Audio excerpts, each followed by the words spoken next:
Okay, for whatever reason, when I uploaded the first video about how to modify the Atari Junior for composite video output and all that stuff, apparently it just stopped after 22 minutes or so, and there's still like another 10-12 minutes left of that video, and there's not really much to see, but here it is. Sorry, I didn't really realize it until I got more than a couple of comments about it. You know, I just kind of dismissed the first couple as something happened on their end, but it was on my end after I actually sat there and watched the video. So I went back and I redid it, and here it is. Okay, now what I'm going to do is actually try to smash this little RCA jack and try to leave the actual mounting bracket on it. Let's see.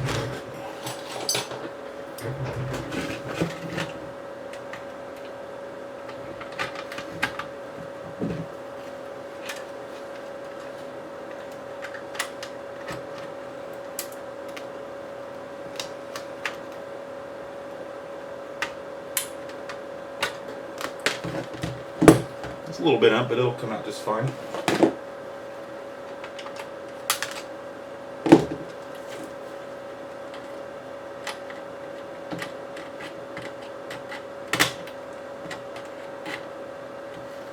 Okay. Now my other problem is headphone style jack. It's just a little bit too big for that hole. So I will ream it out to a larger size, and what I'll use is one of these. It's a step drill. This is actually a Unibit brand, and this actually has a data sheet, but by the data sheet I know that I need to make the hole a certain size. And as you can see, the Unibit goes in so far, and it looks like it's hitting on right at 5/16.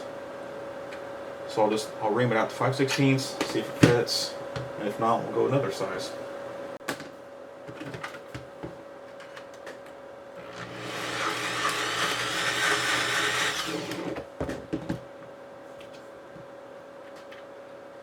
Yeah, you need one more. So it's like 3/8.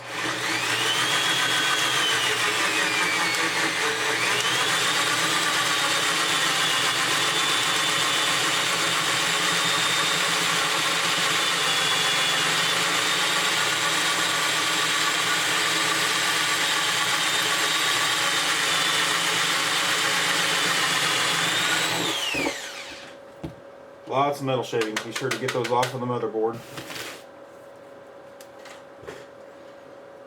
And we've left enough, but it's getting thin. As you can see, it's going to fit in there just nice. So I'll add a couple inches of leads off of the back of the headphone stock connector. Shove the leads and headphone stock connector through there and solder up to the motherboard. Okay, I've got my leads soldered on to the headphone jack. One thing to be careful of is I made a note for myself, but the cord that I'm using, certain contacts are certain jacks: composite, right, left audio, and ground. This is cord dependent. I have bought some other shorter cords that do not have the same connections as this one. So anyway, we'll stick this through.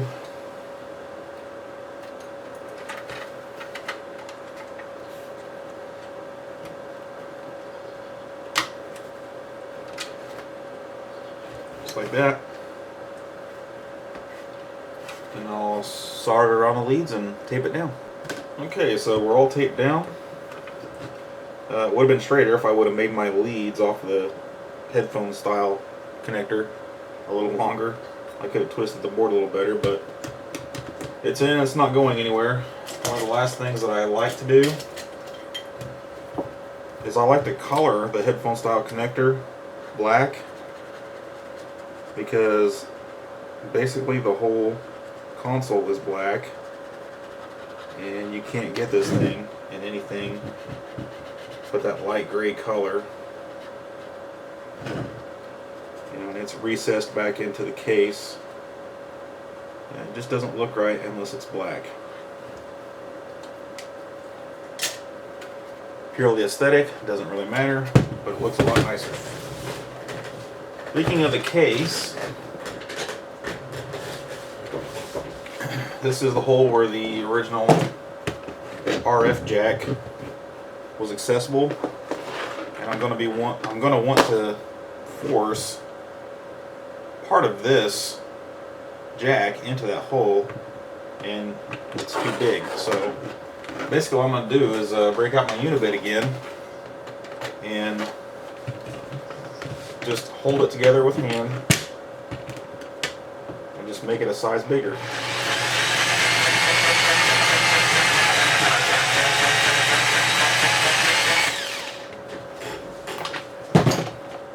That's one of the great things about that unibit. It is excellent for plastic. You know, a little bit snug, but yeah.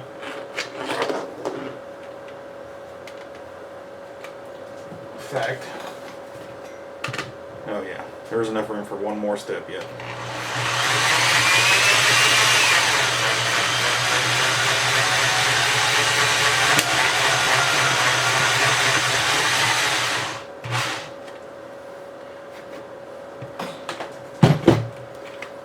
Okay. Beautiful.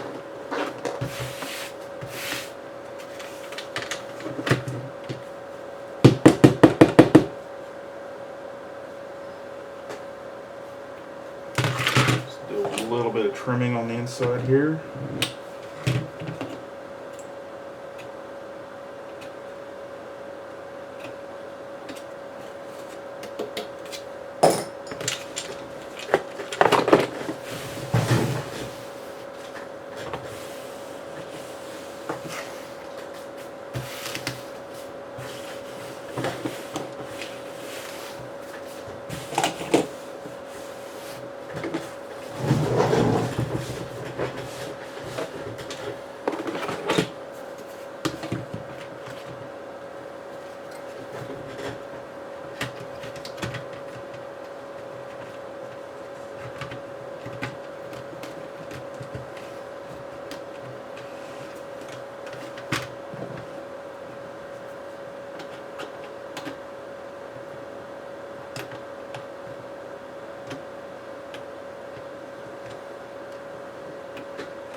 Jack's not quite straight right there.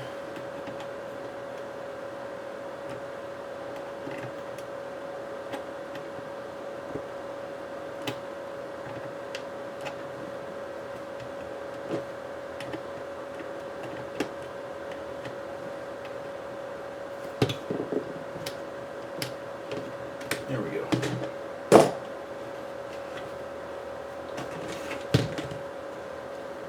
Plug the flexible circuit back in.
There you go.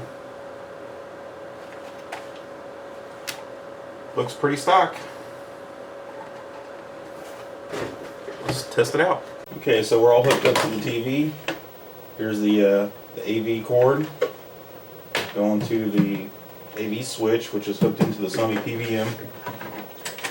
Turn it on and reset works.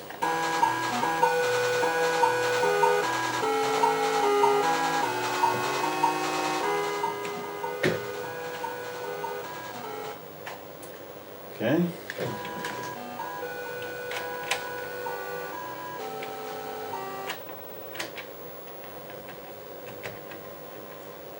I think there is a select on this one. Left controller works though.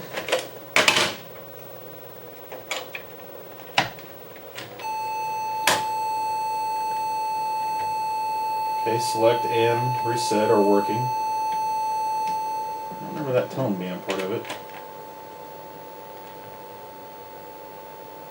Color bars don't look too good, but it might have a lot to do with the TV itself.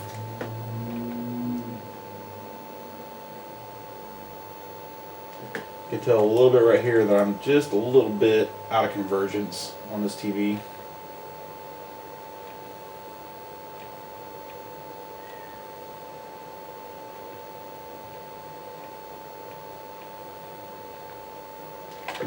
Okay.